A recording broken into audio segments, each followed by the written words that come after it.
Ondoka ukatangaze neno la Mungu, saa ndiyo hii, usichelewe. Sikia Yesu Mwokozi anakuita, ufanye kazi shambani mwake. Ondoka ukatangaze neno la Mungu, saa ndiyo hii, usichelewe. Sikia Yesu Mwokozi anakuita, ufanye kazi shambani mwake. Tazameni, mavuno ni mengi, jambo moja, wavunaji wachache. ndugu, Ondoka uingie shambani, ili ukavune mavuno. When they found Brother Essien, hawa missionari wawili waliokuta huyu ndugu Essien with no Church of Christ, ukiwa kuna kanisa la Kristo, with no missionary, ukiwa kuna missionari mwingine, no support, ukiwa kuna shule wala chochote kile, right? No money coming from America, hakuna mtu mwingine aliyetoka kutoka Amerika, only Bibles and Bible tracts. isipokuwa Biblia na yale masomo. They found that Brother Essien had already baptized 10,000 people. Walikuta yule ndugu Essien tayari ameshabatiza watu 10,000. And he had already converted several denominational churches to the Church of Christ. Na alikuwa ameshabadilisha baadhi ya madhehebu mengi kuwa kanisa la Kristo. No missionaries, Hakuna missionari, no preacher support. hakuna msaada wote wa kumhudumia mhubiri. Brother Essien just used his Bible lessons and the Bible. Yeye huyo brother ndugu Essien alitumia Biblia na yale masomo aliyokuwa nayo. Now those Bible lessons that Brother Essien used would become what we know today as World Bible School. Na yale masomo aliyotumia yule ndugu Essien, yale aliyokuwa polini, ndiyo yamekuwa hiki tunachokiita leo World Bible School. Since that time, World Bible School has been a key part of the work in Nigeria. Tangu wakati huo, World Bible School imekuwa ni kazi muhimu kweli kweli pale Nigeria. That's how I started in mission work. Ndivyo missionary, ndiyo kazi ya missionary amefanya kazi pale. I would go to Nigeria and I would work with a guy named Herbert and a guy named Reuben. Huwa naenda pale Nigeria, nafanya kazi na mtu anaitwa Ruben na mwingine anaitwa Hubert. And we would have Bible seminars. Huwa tunakuwa na seminars za Biblia, And I'll explain how those work in just a few minutes. na huwa nawaelezea jinsi inavyofanya kazi kwa dakika chache. Now, a carpenter has many tools for different jobs. Carpenter, Fundi seremala ana vifaa vingi sana vya kufanyia kazi. he can have a hammer, Anaweza kawa na nyundo, a screwdriver. anaweza kawa na bisibisi There are different, a saw. na vitu vingi, misumeno na nini. There are different jobs for different purposes. Kuna kazi tofauti kwa kila kifaa. Different tools that can be used for the job. Ni vifaa tofauti ambavyo vinaweza kutumika kufanya kazi ile moja. The fundi does not need just one tool, but whatever tool is best for the job. Fundi hahitaji kifaa kimoja, anahitaji vifaa vingi kwa ajili ya kufanikisha ile kazi yake. The same is true with us. Ndivyo ilivyo kwetu. We are the fundi of God. Sisi ni mafundi wa Mungu. And we need to have many tools ready for the job at hand. Tunahitaji kuwa na vifaa vingi kwa ajili ya kazi iliyo mbele yetu. This is what we are doing here. Ndicho tunachofanya hapa. We're trying to give you ideas and tools to be able to do evangelism effectively. Tunajaribu kuwapa vifaa na mawazo mbalimbali ili muweze kufanya kazi ya Mungu vizuri zaidi. Using social media yesterday in class was very beneficial. Kutumia social media What's that?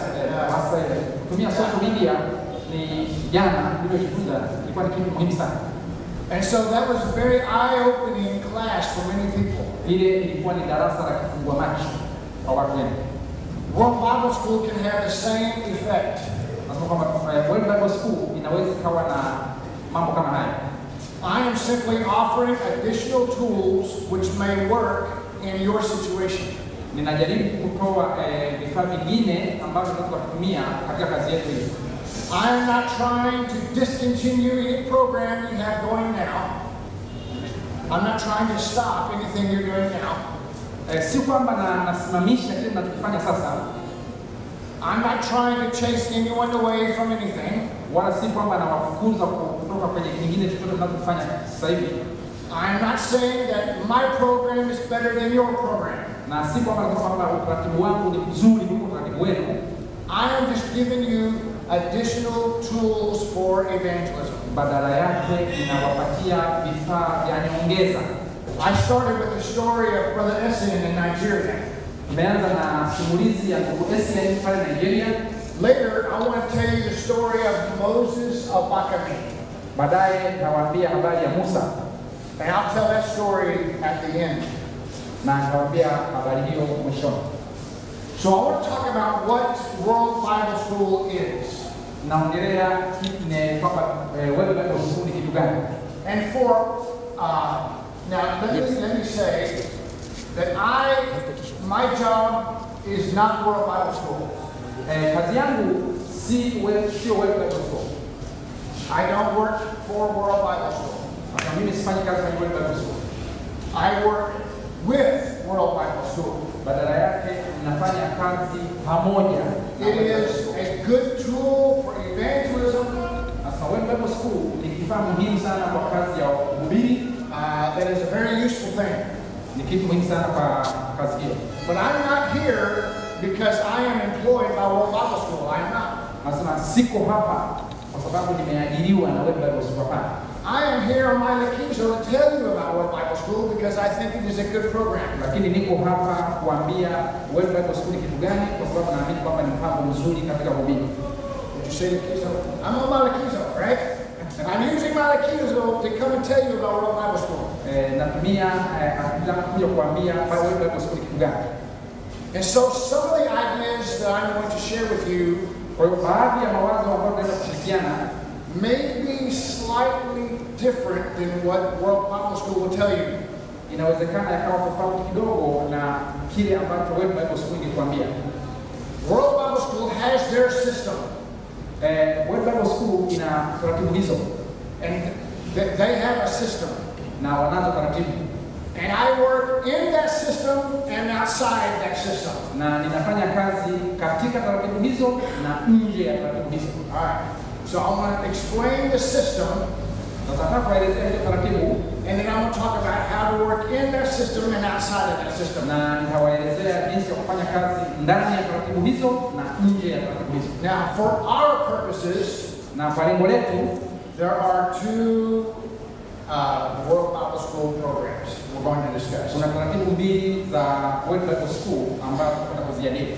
English, katika hizi Swahili. Katika Kiswahili. So we're going to start with English. Tutaanza na katika Kiingereza. Kiingereza na Kiswahili. Tutaanza katika Kiingereza. Now, in Nigeria, English is the main language. Katika Nigeria, Kiingereza ni lugha kuu. And many World Bible School students. Na wanafunzi wengi wa World Bible School pale Nigeria. Now, from now on, I'm not going to say World Bible School. I'm just going to say WBS. WBS. So? Alright, so in Nigeria there are many WBS students. Pale Nigeria kuna wanafunzi wengi sana wa WBS. And they enjoy studying the Bible. Na wanafurahia sana kusoma Biblia. But also those same students enjoy getting their lessons graded by Americans. Na wengi wa wanafunzi hao wanafurahia kupata masomo yale yakiwa yanatoka Amerika.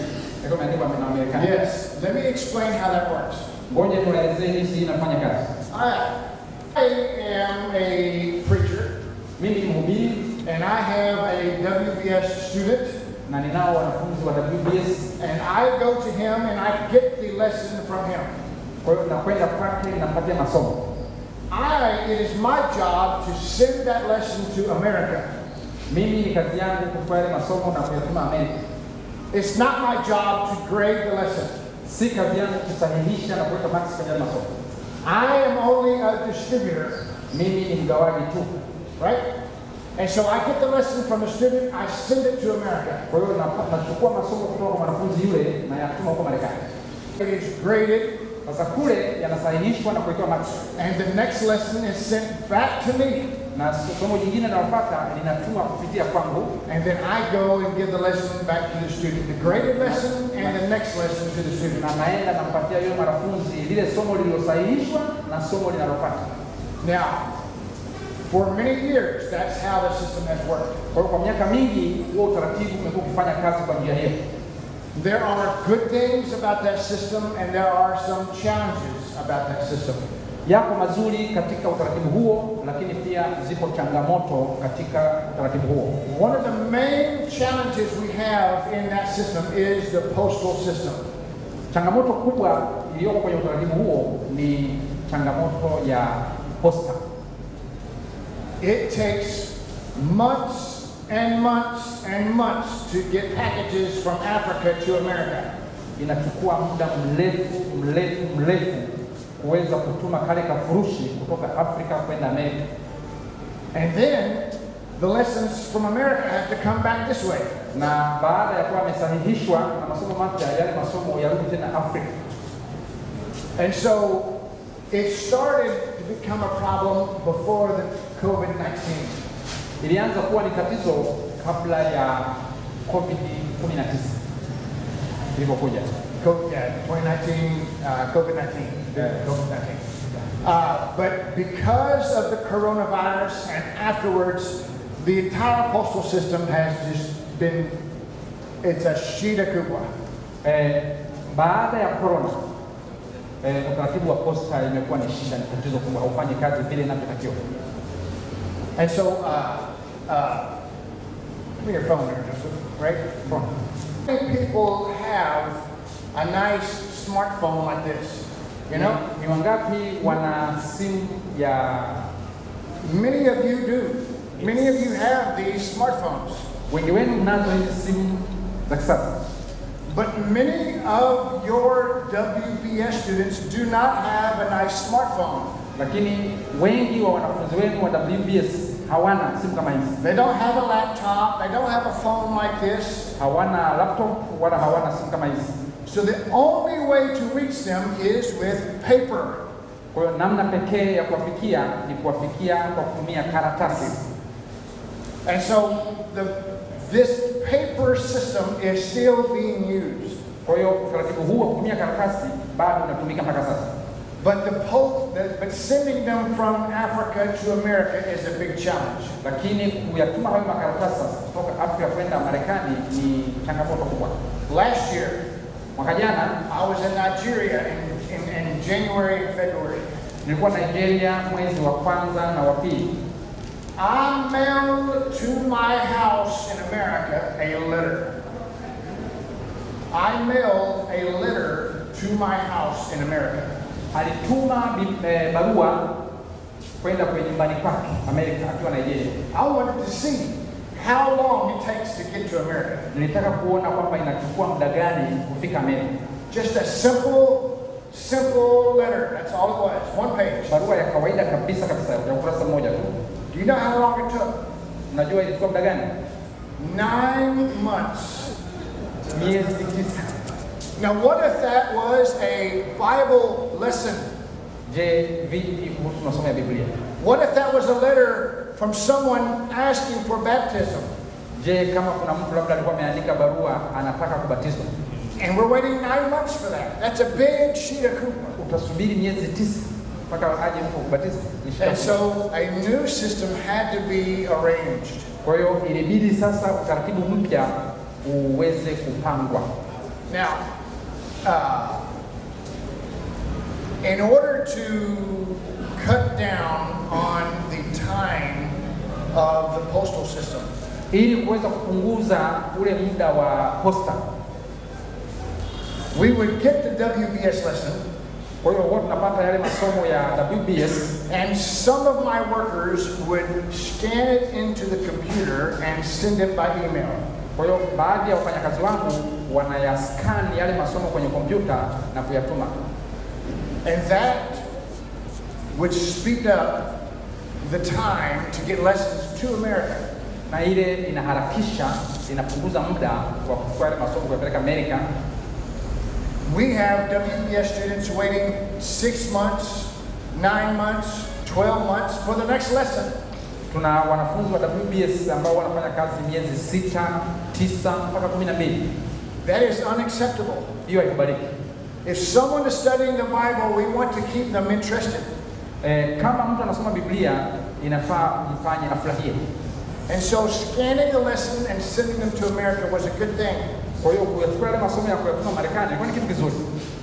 But Brother Mike Udom is going to talk about the number of teams we have in Nigeria. Lakini hebu tuongelee habari ya watu tulionao pale Nigeria. And your mind is going to go, when you understand how big this program is. Akasema kwamba akili zetu tutashangaa tutakapoona kwamba huu mpango ni mkubwa kiasi gani. When I do this workshop in Nigeria, ninapofanya warsha kama hii kule Nigeria, we have the lectures during the day. Tunayo masomo wakati wa mchana. And then in the evening, I meet with 4 or 5 different teams every night. Na inapokuwa jioni huwa nakutana na timu kadhaa mpaka usiku. And so they just keep coming and keep coming. We have them scheduled. Wanakuwa nakuja tunakuwa kwenye ratiba maalum. And I really want to have that in the next 5 or 10 years here in this country. Na ningependa kuwa na kitu kama hicho katika miaka 5, 10 ijayo.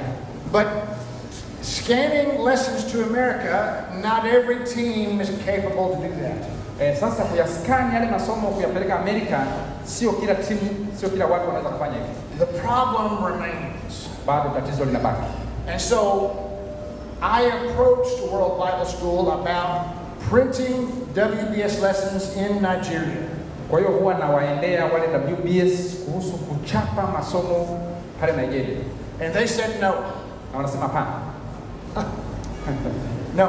Wanasema hapana. Because for many reasons that I'm being recorded that I can't say now, right? Kwa sababu kadhaa nyingi ambazo tunasema kwa sasa. But I wanted to speed up getting the lessons to the students. Lakini nataka kuharakisha kuwapa wanafunzi wale masomo tena na tena na tena. So World Bible School came up with an idea for printing them in Nigeria. Kwa hiyo hao WBS wakaja na wazo la kuyachapa yale masomo pale pale Nigeria. That program is called Ocean Bridge. Ocean Bridge. Ocean Bridge. Mpango huo unaitwa daraja la bahari. There's a warehouse in Lagos. Kuna godown pale Lagos, Nigeria, where all the WBS lessons are printed and stored there. Ambapo masomo yote ya WBS yanachapwa na kutunzwa na kuhifadhiwa pale. There's an office there that distributes the lessons. Na kuna ofisi ambayo inafanya kazi ya kuyagawa, ya kutawanya. And they promise. Na waliahidi.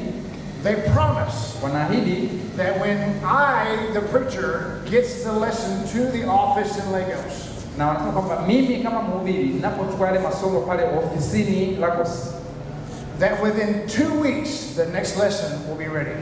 Kwamba ndani ya wiki 2 inabidi somo linalofuata liwe liko tayari.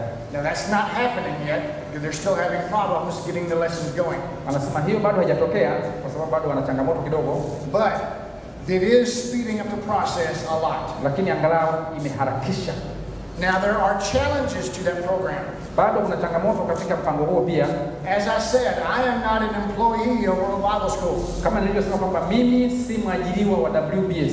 I am just a missionary out doing the work, helping these guys do the WBS. Badala yake mimi ni missionary ambaye nafanya kazi pamoja na hiyo WBS. And so I see the good things and the challenges of those programs.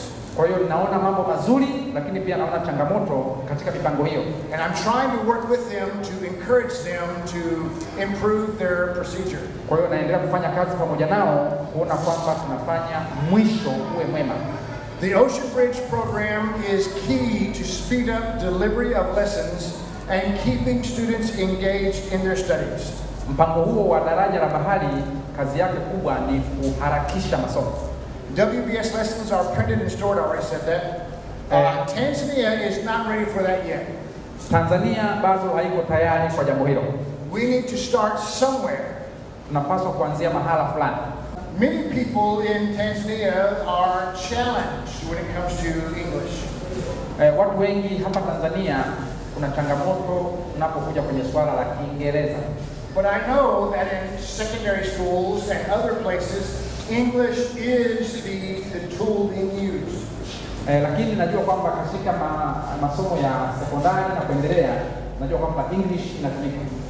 World Bible School puts a lot of stress on the workers to sign up secondary school students. WBS inasisitiza kwamba wale wanafunzi ikiwezekana wasome angalau kwa ngazi ya sekondari. That's in Nigeria. Hapo katika Nigeria. Listen, lakini but in Tanzania, you also have English medium secondary schools. Na hapa Tanzania pia tunayo secondary school ambazo ni za Kiingereza. And so if you think about it, sasa ukifikiria juu ya hilo, if you could go into a secondary school, ukiweza kwenda katika sekondari, of course talk to the headmaster and arrange this or that, na ukaweza kuongea na mkuu wa shule ukapanga mambo haya, you could give out these lessons for free and enroll students. Unaweza ukatoa masomo haya bure kwa wanafunzi wako kama umeshirikisha. Then those students are studying with Americans. Americans are studying with them. Kwa hiyo wanafunzi wale watakuwa wanasoma pamoja na Wamarekani. That is appealing to many students. Hii inafurahisha kwa wanafunzi wengi. And when they finish those studies, they will get a certificate. Na wanapomaliza yale masomo waweze kupata vyeti. And there are some other things with that. So there's a lot of good things for the English program. Kwa hiyo kuna mambo mengi mazuri kwa mpango huu wa Kiingereza.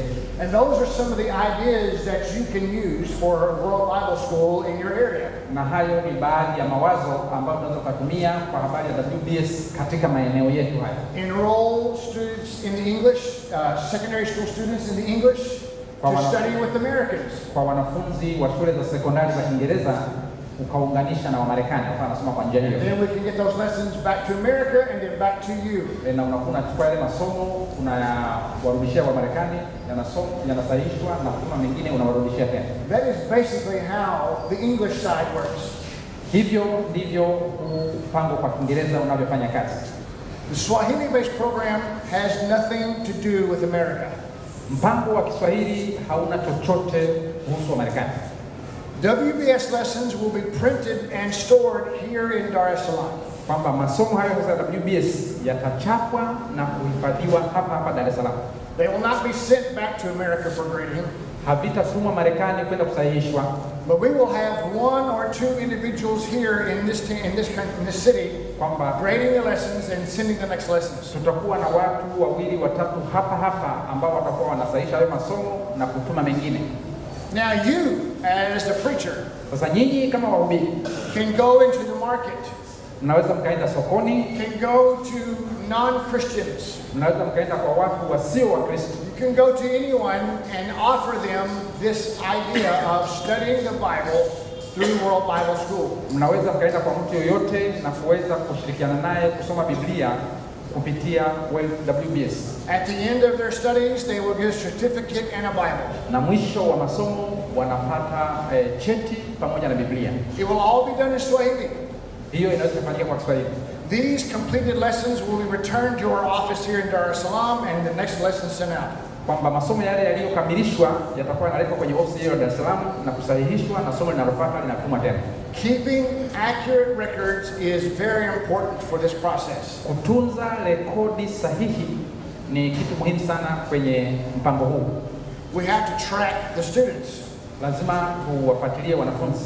We have to track the lessons that are going out. Lazima tufuatilie yale masomo yanayokwenda, so that all those things can be kept in order. Vitu vyote hivyo vinaweza vikawa vimetunzwa kwa utaratibu mzuri. Now I'm talking about the office. Naongelea sasa habari ya office. But I'm also talking to you preachers. Lakini pia naongea habari yenu nyinyi wahubiri. You guys will be the ones on the field doing a lot of this work. Kwamba nyinyi mtakuwa ndio mnaofanya kazi hii huko mashambani. You can spend 2 or 3 days of your week every week going out and enrolling students in WBS Swahili. Kwamba unaweza kama unatumia angalau siku 2-3 kwa wiki kwenda huko na huko kuwapatia wanafunzi hao masomo haya ya WBS. Maybe you can open a booth in the market. Unaweza kama unaenda hapo sokoni pia. And sit there with a table and enroll students for free. Na ukawa unakaa kwenye meza na ukaandikisha wanafunzi bure. And just tell them at the end of their successful end of this program, they'll get a certificate and a Bible. Na kuambia kwamba mwisho wa masomo haya mtapata cheti pamoja na Biblia. So what are you doing? Na utafanyaje sasa? You are encouraging people to study the Bible. Utakachokuwa unakifanya utakuwa unawahamasisha watu kusoma Biblia. Now, I want to say very quickly something about the doctrine of World Bible School. Nataka niongelee habari ya mafundisho ya World Bible School.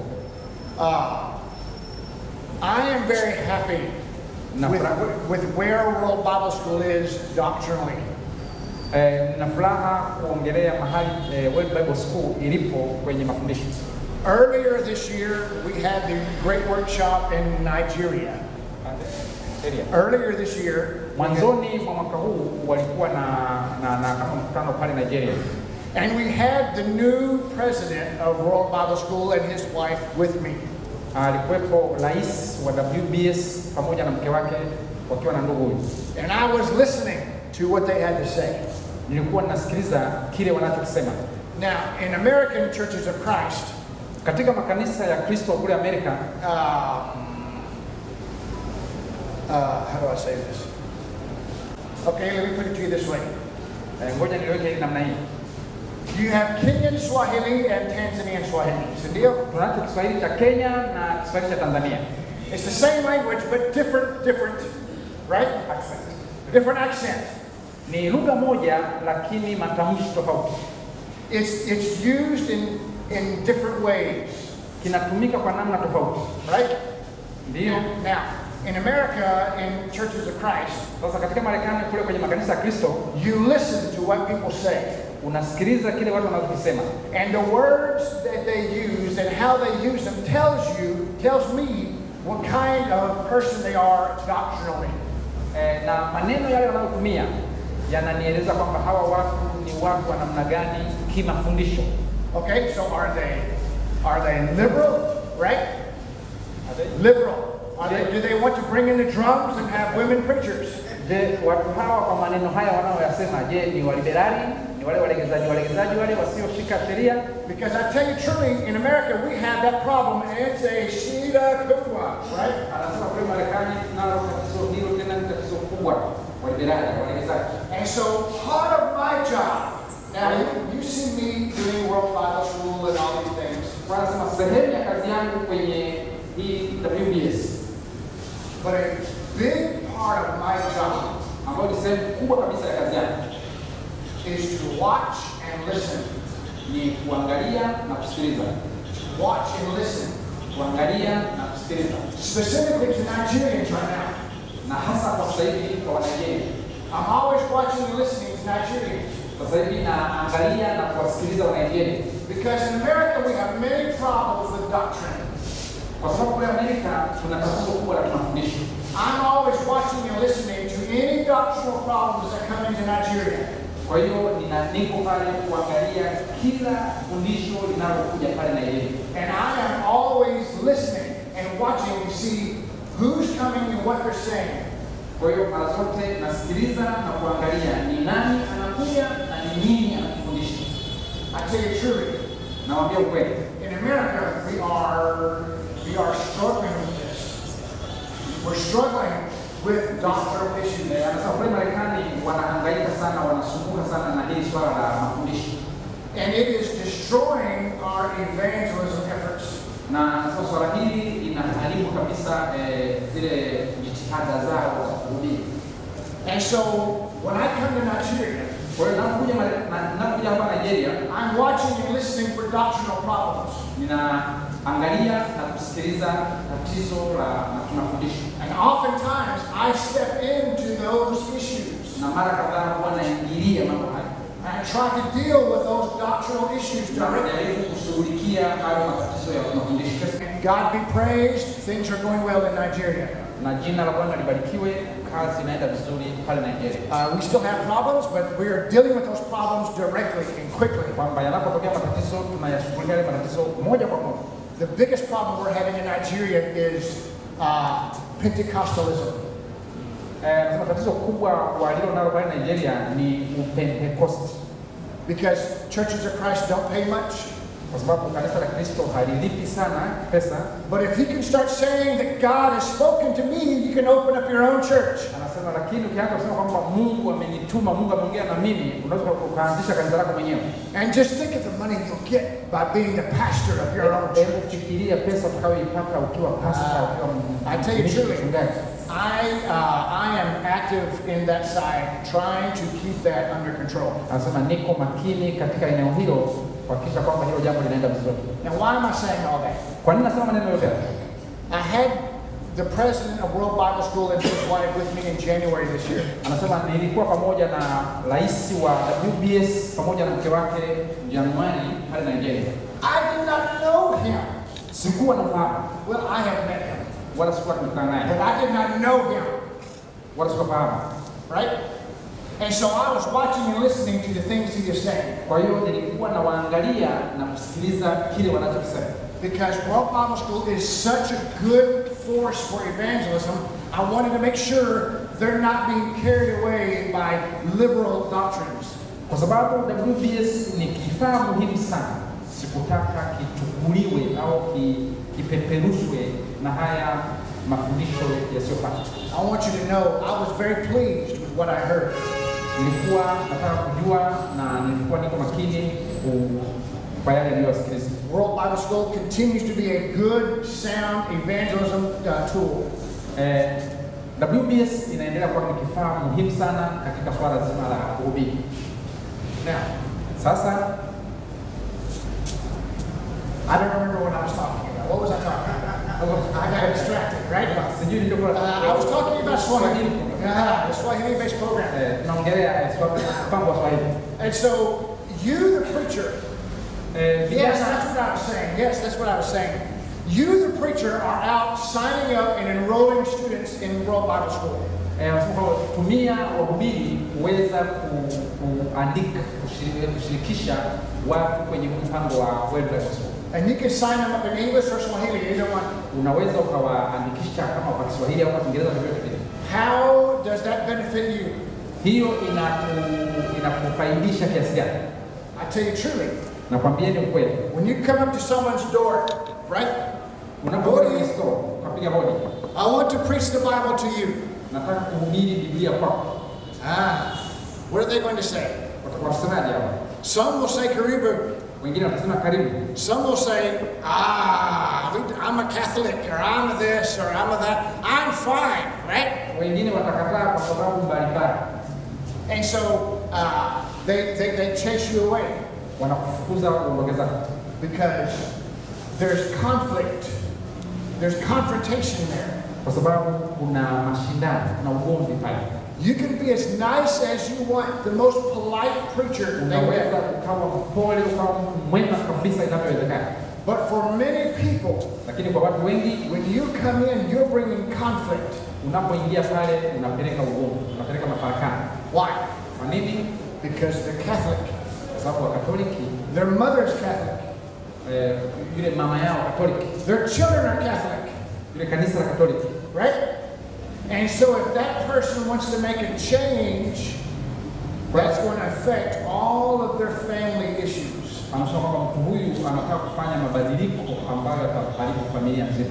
They may not want to welcome you or listen to what you have to say. Anakataa kile unachosema.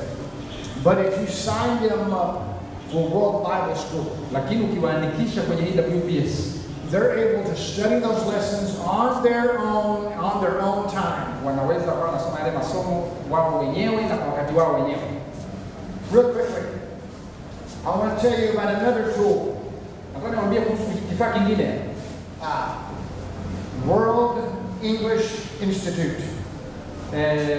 Taasisi ya kidunia ya Kiingereza. You can go to worldenglishinstitute.org, I think it is.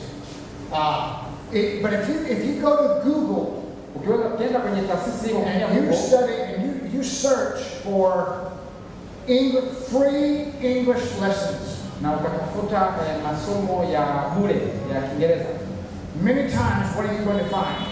Mara nyingi ingia kwenye simu hii. At the very top, you'll see worldenglishinstitute.org. Anasema ukiangalia pale juu kabisa inaandika kwamba taasisi ya Kiingereza. Many people in the world want to study English. Watu wengi duniani wanataka kujifunza Kiingereza. They want to do their TOEFL exam. Wanataka kufanya mtihani wa TOEFL, mtihani wa kupima uwezo wa Kiingereza. And so you can go, and World English Institute is a Church of Christ evangelism tool. Anasema kwamba taasisi hii pia ni kifaa cha uinjilisti wa kanisa la Kristo. They pay big money to Google. Wanalipa hela nyingi sana kwa Google to be at the top of the search results. Ili kwamba unapotafiti wawe juu kabisa. I am a teacher in the World English Institute. Sasa mimi ni mwalimu katika hiyo taasisi ya Kiingereza ya dunia. I tell you truly, nawaambia ukweli, I have Muslims, Buddhists, Hindu, denominationals, nina Waislamu, nina Wabudha, nina Wahindu, people in countries where it is illegal to preach the gospel. Watu kutoka katika nchi ambazo hairuhusiwi kuhubiri Injili. But I can study English with them using the Bible for free. Lakini tunaweza kujifunza Kiingereza pamoja nao tukitumia Biblia bure. And to be honest, they like it because it's in secret. They can study the Bible in secret. Na kusema ukweli wanapenda kwa sababu wanasoma Biblia asili. That is a good tool. Hicho pia ni kifaa. But it's on the phone. People will study in secret. Na baadhi ya hao watu wanasoma kwa siri. Sometimes they'll come to open air preaching. Wakati fulani wanakuja kwenye haya masomo ya mahubiri ya wazi. Sometimes they will come to the worship. Wakati fulani wanakuja kwenye ibada kabisa. But if you can reach people who will not come in public, lakini ukiweza kuwafikia wale watu ambao hawawezi kujitokeza sehemu za wazi. World English Institute, hii taasisi ya Kiingereza, and specifically World Bible School, na hasa WBS, gives you tools to reach people who will not come in public but can study in private. Inakupa kifaa ambacho unaweza kufikia watu ambao hawawezi kuja hadharani lakini kusoma nao kwa siri. It's a benefit to you, the preacher, because you are studying the Bible with people in your community. Ni kwamba ni faida kwa wewe kama mhubiri kwa sababu unakuwa unasoma Biblia pamoja na watu ndani ya jamii yako. It is a very good benefit to you. Ni faida kwako. All right. Now, sasa I want to talk about what I used to do in Nigeria. Nataka niwaambie kile ambacho huwa nakifanya pale Nigeria. I don't do it as often as I used to. Kama mmoja wanamsikia kufanya. Matter of fact, I was just visiting with Monday John at Pac-Man just a few weeks ago, and he was reminding me, we need to do this some more. Asema nilikuwa nafanya na ndugu na alikuwa ananikumbusha sasa hivi. But let's say you're a preacher in your area. Let's say in Bisbee. Hebu chukulia kwamba wewe ni mhubiri katika eneo lako. And let's say you have 75 World Bible School students in your area. Na chukulia kwamba kuna wanafunzi wa WBS kama 75 katika eneo lako. Some are on lesson 1, some are on lesson 5, it doesn't matter. Kila mtu yuko kwenye masomo tofauti, mwingine somo la 5, mwingine somo la 4, mwingine somo la ngapi. What you do unachofanya hiki is you plan a seminar. Hebu pangilia semina. You already know their names. You already know their names. Tayari unawajua majina yao. You already know their address, you know their phone number. Una namba zao za simu na vitu vyote. You just invite all 75 of those students to come together on a Saturday. Wakaribishe hawa wote 75 waweze kuja. Maybe feed them some mandas or some wali, something like that. Unaweza kuandalia mandazi au chochote kile kingine. And you just get up there and preach na unawakaribisha na unahubiri. That's what I used to do in Nigeria many times. Ndicho ambacho wanafanya pale Nigeria. We would invite all the area World Bible School WBS students together. Wanafunzi wote wale wa WBS kwa eneo lile, and we would have 2 or 3 speakers to preach to them. Na tunakuwa na wasemaji kama 2 au 3 na tunaongea nao. Things like return to the Bible. Kitu kama rejea kwenye Biblia. New Testament church. Kanisa la Agano Jipya. Things like that. And many times we would have many baptisms through those seminars. Vitu vya namna hiyo. Na mara kadhaa huwa tunakuwa na ubatizo kwa watu wanaamini wanabatizwa. So how is it a benefit to you to participate in World Bible School? Ndivyo inavyoweza kuwafaidisha nyinyi kushiriki kwenye WBS. It gives you more Bible study contacts in your area. Inakupatia mawasiliano ya kusoma na Biblia katika eneo lako. And you can invite once a year all those WBS students together for a seminar and preach to them. Unaweza kuwakaribisha angalau mara moja kwa mwaka au wanafunzi wako na unaongea nao. Now, what if we had a system? Je, kama tungekuwa na utaratibu here in Dar es Salaam, hapa Dar es Salaam, where we invite once a quarter, we have a different seminar in different areas of the city. Kwamba mara 4 kwa mwaka, kila miezi mitatu tunaongea nao. Say the first quarter we have a Bible seminar at Mbezi. Labda miezi mitatu ya kwanza tunakuwa na semina ya Biblia mahala fulani. And all of us World Bible School workers would go to Mbezi and encourage that seminar. Na wale wote wenye wanafunzi wanakutana pale Mbezi kwenye semina hiyo. And then the second quarter we have one here in Mbagala. Miezi mitatu tunafuata tunakuwa na semina kama we hiyo. invite all the World WBS students from this Mbagala area to come to wale watu wote wa Mbagala wanakuja hapa wanasikiliza neno. And all the WBS workers from all over Dar es Salaam, they come and meet here. Wale wahubiri wote wanaofundisha hawa watu kwa WBS nao And wanakuja. then the third quarter, the fourth quarter, you just change different places. Na ile ya tatu na ya nne tunakuwa tunabadilisha Temeke, Tabata, kila mahali. Every quarter, a different seminar in different places. Kila baada ya miezi mitatu semina katika sehemu tofauti. Even if there's no church, hata leo tunakwenda kanisani. If you have WBS students in that area, you have everything that you need to start a church in that area. Wanafunzi wa WBS basi na kanisa. You can bring them together. Unaweza kuwaleta pamoja, preach the gospel, na ukahubiri neno, baptize them, ukawabatiza, child, you have a Peninsula Christmas. Unaanzisha kanisa. Right? So it's a good tool that you can use. Kwa hiyo ni kifaa muhimu sana ambacho unaweza ukakitumia. Now, I've been talking about English and Swahili. Sasa tumeongea kwa habari ya Kiingereza na Kiswahili. There are other programs that we can consider. Iko mipango mingine au taratibu nyingine ambazo tutatumia pia. Talking about WBS. Tunapoongelea habari ya WBS. For example, what we've been discussing today is the postal system. Kwa mfano ambacho tunaona tukijadili leo ni utaratibu wa posta. Paper. Karatasi. They also have WBS online. Lakini pia wanayo hiyo WBS mtandaoni. Where people can study WBS online. That's ambapo watu wanasoma WBS mtandaoni kwenye mtandao. Also in Kiingereza they do it through WhatsApp. Lakini pia kwenye Kiingereza wanafanya kupitia WhatsApp. Where they can share the lessons through WhatsApp, and you can do the same thing. Wanaweza kama wanashirikiana maandiko kupitia WhatsApp. Now right now, that's only for Kiingereza. Hiyo ni kwa Kiingereza tu. Lakini, why can't we do the same thing with Swahili? Lakini je, kufanya vile vile katika Kiswahili? I think we can. Inawezekana. And I think we can use WhatsApp, the tools that we have today. Tunaweza kutumia WhatsApp, kifaa ambacho tunacho leo inawezekana.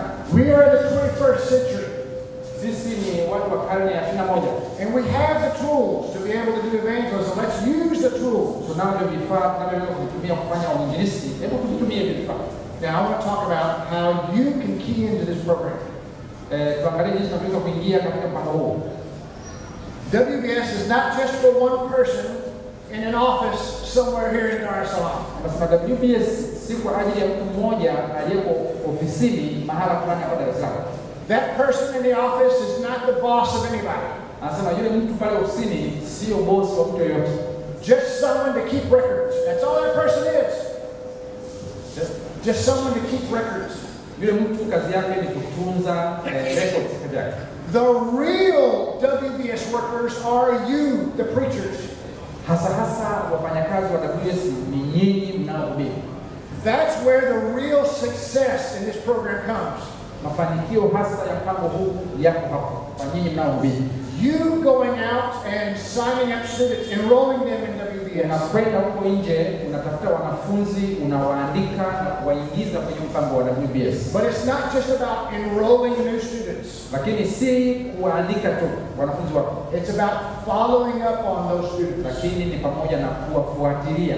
Now, Mike Don is going to talk more about follow-up because he's a strong person on follow-up. Ndugu yangu atakuja kuongelea habari ya ufuatiliaji kwa sababu yeye ana uzoefu katika jambo hilo.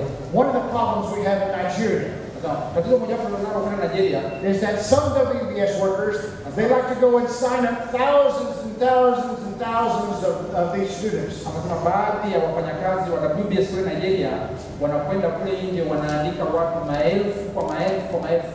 But it is impossible to follow up on all those thousands of students. It's impossible. Inakuwa ni ngumu na kama haiwezekani kuwafuatilia hao maelfu na kufuatilia haiwezekani. Sign up 50 Hamsini students. Asema ni vizuri ikiwezekana andika watu kama 50 that you can follow up on, ambao unaweza kuwafuatilia. Then to have 50,000 students you cannot follow up on. Kuwa na watu 50,000 ambao huwezi kuwafuatilia. You keep the program to a manageable level that you can use for follow-up. Hakikisha unaweka mpango katika namna unayoweza kuimudu na kuifuatilia. You're going to be the one to follow up on these students. Kwa sababu wewe ndio mmoja unaofuatilia wale wanafunzi. You're going to be the one to encourage them to continue in their studies. Unawahamasisha kuendelea na mpango. You're going to be the one to answer any questions they may have. Wewe ndio utakayekuwa unajibu maswali yote yatakayoinuka. And you are going to be the one to baptize them when they are ready. Wewe ndiye utakayewabatiza kwa wale watakaoamini. It's not the person in the office. Sio pastor yuko ofisini. It's not the missionary. Wala sio missionary. It's going to be you doing all these things. Lakini ni wewe utakayefanya mambo yote haya. WBS follow-up is key to a successful program. Nasema WBS ufuatiliaji ni kitu muhimu sana kwa mpango huu wa WBS. You can key into this program either in English or Swahili or both in your area of the city. Unaweza kuingia katika mpango huu vyovyote vile, kwenye Kiswahili au kwenye Kiingereza katika eneo lako. Maybe make some banners. Swahili Rock Bible School, study for free. Unaweza kaandika kwamba labda wanafunzi wa Kiswahili wanasoma bure. You can take it to the market. Unaweza kupeleka kwa sokoni. You can put it on your car, on your piki-piki. Unaweza kuweka kwenye gari yako au kwenye pikipiki yako. Put it on the front of your church. Au mbele ya kanisa lako. Put it everywhere. Popote pale. And enroll students in this program. Na ukaandikisha wanafunzi katika mpango huu. Your church will benefit, your ministry will benefit from this WBS program. Kanisa lako litafaidika, lakini pia huduma yako itafaidika kutokana na mpango huu. Before I invite my brother Mike Udon to come up and talk about follow-up, kabla sijamkaribisha ndugu yangu kwa ajili ya kuja kuongelea habari ya ufuatiliaji, he's going to give you a lot more details on how you can key into this program. Yeye atawapatia mbinu zaidi ya jinsi ya kuingia katika mpango huu. Before I do that, I want to tell you the story of Moses Obakame. Kabla sijaingia huko, ngoja niwape habari ya Musa. Moses Obakame, right? Now, Moses Obakame. Obakame, yes. Musa Obakame. Now, this guy, he was a pastor in a denominational church. Alikuwa ni mchungaji katika madhehebu. He had started his own church. Alianzisha kanisa lake mwenyewe. He started out with a few people. Alianza na watu wachache sana. And then, you know, God was speaking to him. Alikuwa ni wale wanaosema Mungu ameongea na mimi. You know, he was a Pentecostal type person. Alikuwa ni mtu wa jamii ya Pentecost. You know, it's hard to argue with God. Ni ngumu kubishana na Mungu. If you say that God is speaking to you, how can you argue with God? Kama umesema kwamba Mungu ameongea na wewe, unaweza kufanya kazi na Mungu. I'll tell you truth. You don't have that problem in this country, do you? Right? Yes, you do, right? But see, we know that God doesn't speak to us today. Somehow, He does speak to us through what? The Word. And so God speaks to us through His Word. He doesn't come to us in the morning and say, you need to say this or that. No, right? Those days are finished. But Moses was saying to his people, God was speaking to him. He had his own little denominational church and he was growing with a few hundred people. na kanisa lake na likawa limekuwa likawa na mamia ya watu. And when it started getting to a good size, he started to realize that he didn't know enough about the Bible. Lakini alipokuja kuanza kupata watu wengi, alikuja kugundua kwamba hana ufahamu wa kutosha juu ya Biblia. And so you know what he did? Unajua alichofanya? He signed up for World Bible School. Alijiunga na World Bible School. And then this successful pastor, sasa huyu mchungaji aliyefanikiwa, going through WBS lessons, aliendelea na haya masomo ya he came to the realization that he needed to leave that denominational work and be baptized. Alikuja kugundua kwamba inabidi aache ile dhehebu lake na abatizwe. And he did. He left that church and he started. Na aliacha kwenda ile kanisa akaja akabatizwa. He was baptized. Akabatizwa. He became a member of the Church of Christ. Akawa ni muumini wa kanisa la Kristo. That's part one of the story. Hiyo ni hadithi moja wapo. Here's part two. Sehemu ya pili. Moses' wife, mke wa huyu Musa, liked being the first lady of the church.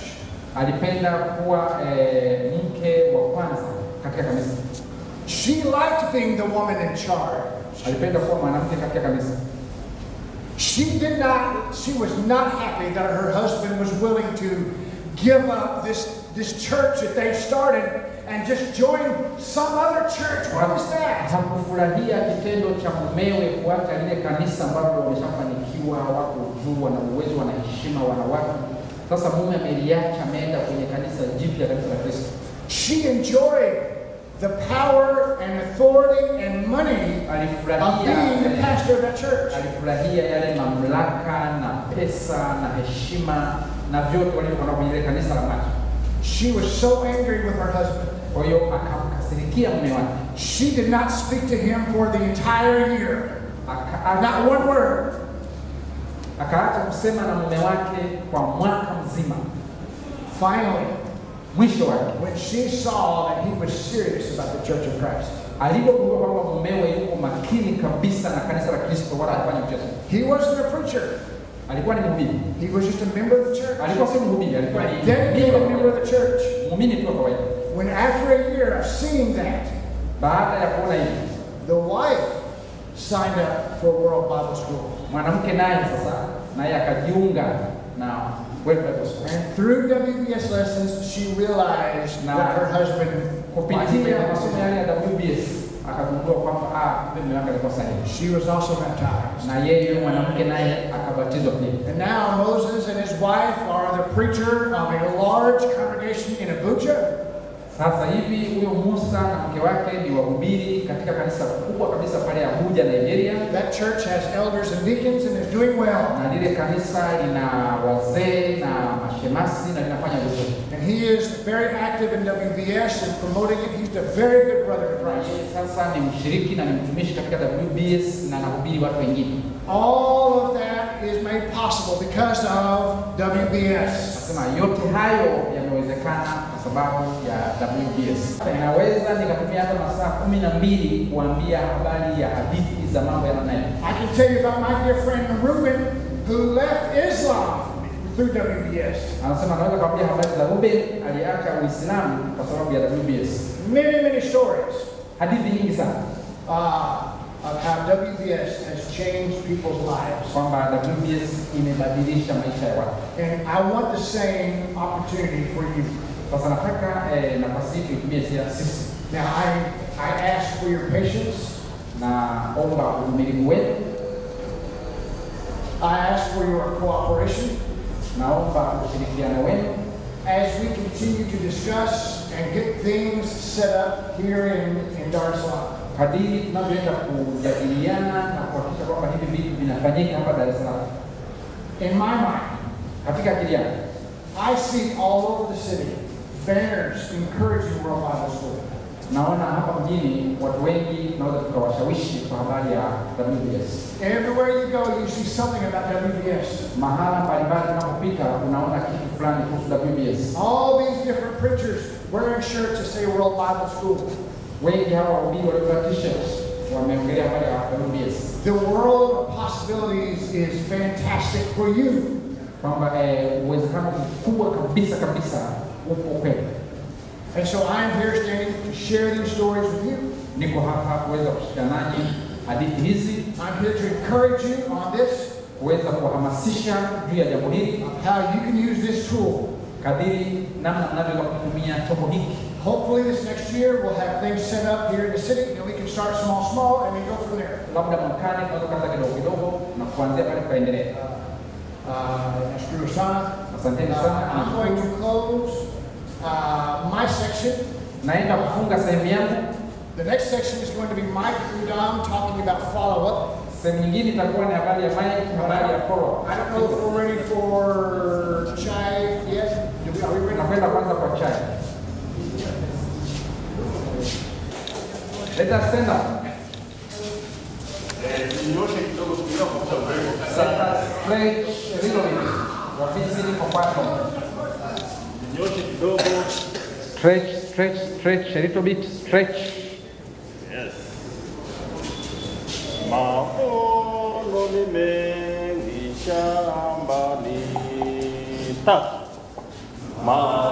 Maono ni mengi shambani. Wavunaji wachache sana.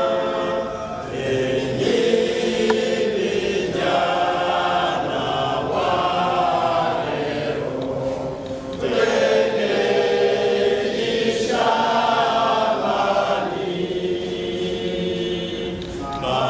Mavuno ni mengi shambani.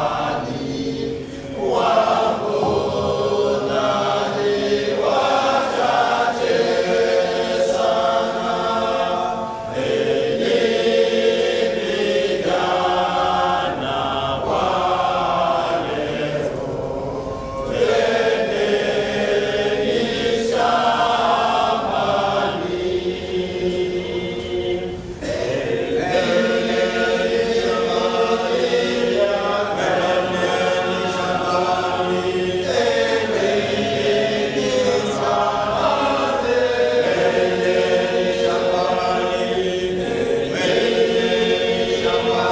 leo,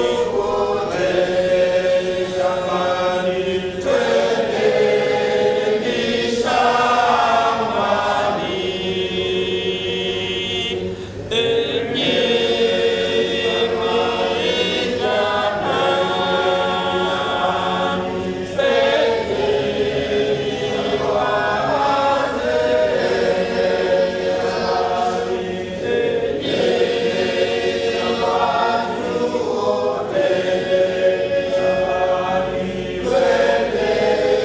shambani.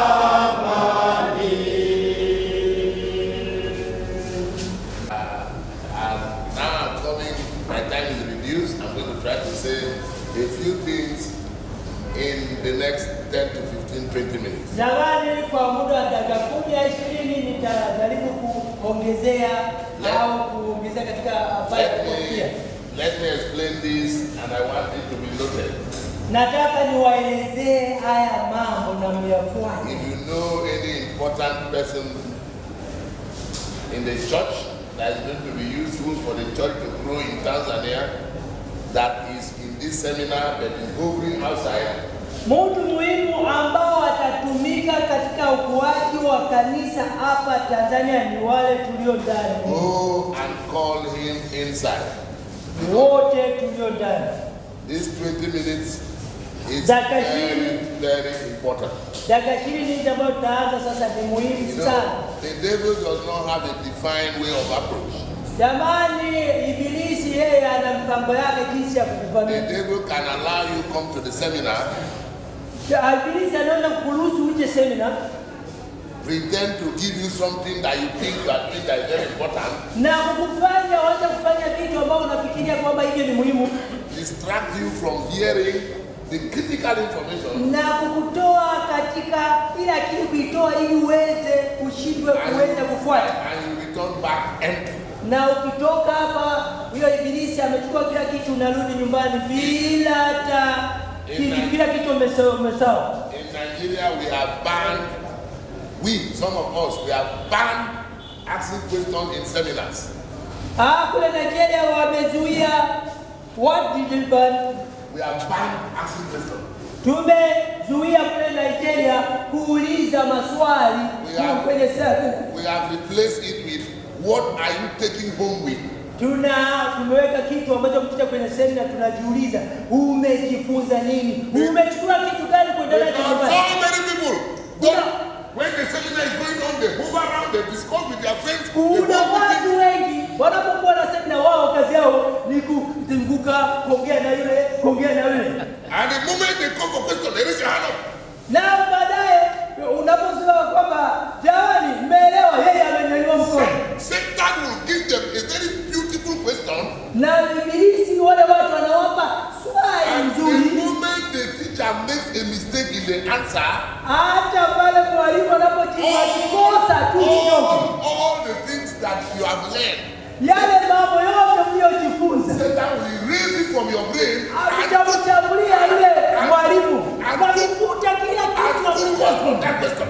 Na kwa sababu ya mtu mmoja ambaye yeye alifanya kama leo, at the end of the day, the man goes back home zero. Na huyo mtu akitoka katika semina, jamani, ataenda nyumbani na vitu gani? So Sufuri. So in Nigeria, when the seminar is over, if you have a question, you write it down. We look at the question, we hand it over to the speaker, and ask you to meet the speaker privately because it is you who asked the question. Jamani, kuna Nigeria ni lazima ukiwa na swali unaliandika, na tunatafuta mhubiri unampelekea ile swali wewe na yeye ili muweze kumalizana. And at that time you see them, they'll say, no, I was asking so that others will know. No, keep it. Na kuna watu wanasema nilitaka kuuliza swali kwa niaba ya watu, kwa ajili ya watu niwasikilize. For that reason, for 2 years now, we have killed that spirit. Hiyo ni hatari, inaweza kuua kanisa. And if I am the one teaching, I am a gazetted teacher. Mimi ni mwalimu niliyojitoa. I hold a postgraduate diploma in education. I hold a master's in education. I hold a PhD in education. If I am teaching, you are in my class, the qualification to ask a question is only if you start from the beginning to the end. And I will tell you, you will tell me where. Na wakati wa kuuliza you will tell me where in my lecture you are asking a question. You will specify so that I will know that you heard the class. Anything not connected to the lesson, cancel. Jamani, kila kitu ambacho nacho unataka kuuliza ambacho hatujafundisha kifute haraka, kifute. You may be here underrating the devil. The devil does not want the church to go. Jamani, ambao hataki kanisa likuwa mnamfahamu. Ni ibilisi. Ndio anataka kanisa likuwa. And he does not come straight. Na haji kwa kunyoka. He will come in a way you will not know is the devil. Hatakuja kwa kupinda-pinda, ili usimtambue kwamba ni ibilisi anakutumia. When the Bible says beware, Biblia the inasema devil is moving like a roaring lion. Ibilisi anakuja kama If you people in Tanzania and Kenya, ni wewe, ni watu wa Tanzania na Kenya. that you know that person better. Ambao unaweza kujua vizuri. Because here you have lions. You see how lions here. Sisi na simba sio tena, mnafahamu simba na That is simba. how the devil is here. Is here. Ibilisi yuko hapa. He's seated. Amekaa vizuri. He is looking for somebody to use. Anatafuta je, nimtumie nani kati He yenu? will come with sleep. Atakuja kuchagua. And when he brings sleep, he will come with sleep. Atakuja kidogo. And immediately accept sleep. Occasionally. Atakufuata wewe. And when you go back, Na ukitoka hapo you kurudi, are going back with half sleep. utaenda na hicho kidogo. Because of sleep. Yes. Because of sleep. Kwa sababu ibilisi atakuja atakupa usingizi na usingizi utalala na utatoka hapa unapoenda nyumbani unaenda na usingizi. When you see me moving about, you think I love to move about. Unaona anapomhubiri anahubiri huko anatembea. I know myself. Kwa sababu anajifahamu mwenyewe. Like if I sit for long because I walk in the light, I don't know of reading. If I sit for long, I will sleep. That's why when you see me, I know myself. Anajua kwamba kwa nini nakuona anatembea. Kwa sababu anajua akikaa atalala. I patrol round. Anazunguka. I hope you understand. Najua tunaenda pamoja na Bwana siwe. Tunaenda pamoja. If you know there is anybody that is supposed to be here who has managed to be here, who is not here, please let us find a way to bring them in. Jamani. I want to release a formula. Jamani, kama kuna mtu ambao hajafika, muite aweze kukaribia. Sasa somo ili niweze sasa kulileta somo kwenu. I don't like the sitting arrangement. Jamani, sipendi sana hivi mlivyokaa. You are color biased. You are color biased. Labda tujisogee. All those that have color have segregated those that have no color. Yeah. So I will ask that you mix up. Jamani, ninyi mlio. Let the color in public. Jamani, naomba kaeni wenye t-shirt kama hiyo, wengine wakae huko, wengine wakae ili tuweze kujaza vizuri. They know what I'm saying. Don't sit one place, all of you in color. Jamani, wengine wakae hapa na t-shirt.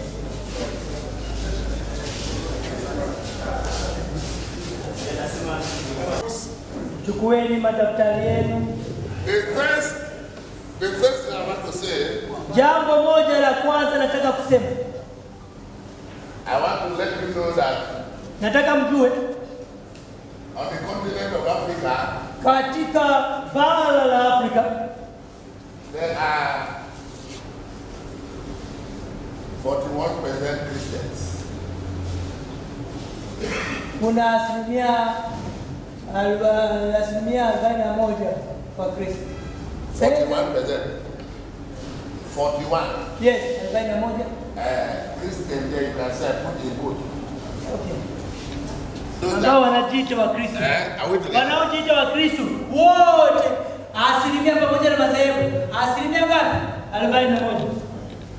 And Nigeria, tuanze na Nigeria with 250 million, watu milioni 250 Nigeria, have 1.2 million, na Wakristo ni milioni 1.2, kama milioni 1.2.